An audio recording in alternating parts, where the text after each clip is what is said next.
इस हफ्ते बॉयज का 5वां एपिसोड भी आ चुका है और ये सीजन जैसे जैसे आगे बढ़ रहा है अपने आप को और पागलपन में लेता जा रहा है। हर कैरेक्टर अब अपनी सारी हदें पार कर चुके हैं और अब वो अपने किए गए कामों के अंजाम के बारे में नहीं सोच रहे। इस एपिसोड में हम देखते हैं कि किमको को जहाँ पिछले एपिसोड में चोट लगी थी और उसके घाव नहीं बढ़ रहे थे तो मुझे डर लग रहा था कि कहीं किमको मर ना जाए, लेकिन इस एपिसोड में हम देखते हैं कि किमको को कुछ नहीं है, वो हॉस्पिटल पहुंच चुकी है, उसकी हेल्थ कंडीशन अब ठीक है, लेकिन वो इस सब के दौरान अपनी पावर्स को खो चुकी है और इस सब के लिए किमको खुश भी है। वो खुश है कि वो अब एक मॉन्स्टर सुपर नहीं है, वो एक नॉर्मल ह्यूमन है जो अब अपनी नॉर्मल लाइफ जी सकता है। उसके बाद हम देखते हैं कि सोल्जर बॉय किसी न किसी तरीके से दोबारा वापस अमेरिका में आता है और जब शहर में वो घूम रहा होता है तो एक शॉप के ऊपर रशियन म्यूजिक प्ले हो रहा होता है, जिसके बाद उसे जिस तरह से टॉर्चर किया गया है वो उसे सब याद आता है और वो गुस्से में उस पूरे शॉप को ही तबाह कर देता है और उसका डैमेज बहुत ज्यादा बड़ा था। जिसके बाद अब सब सोल्जर बॉय के पीछे पड़ चुके हैं, जहां होमलैंडर को नहीं पता है कि ये आखिरकार कौन है,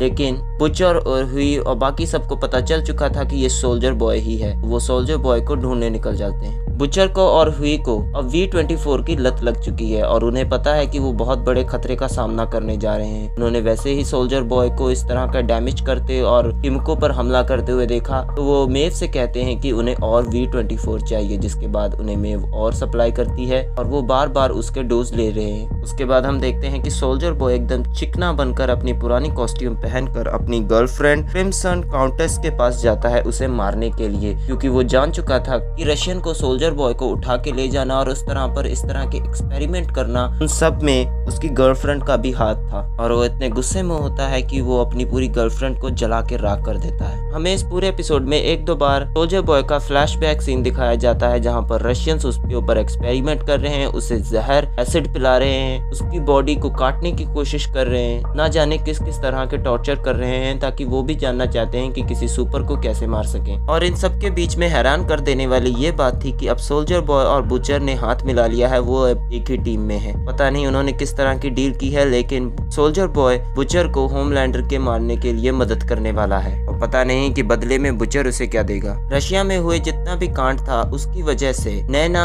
फ्रेंची को जिम्मेदार मानती है और वो फ्रेंची से कहती है कि तुम बुचर के लिए अब काम नहीं करोगे, तुम मेरे लिए काम करोगे। और मदर मिल्क वो बुचर के इस डिसीजन के साथ नहीं था, इसलिए बुचर उसे भी साइड कर देता है।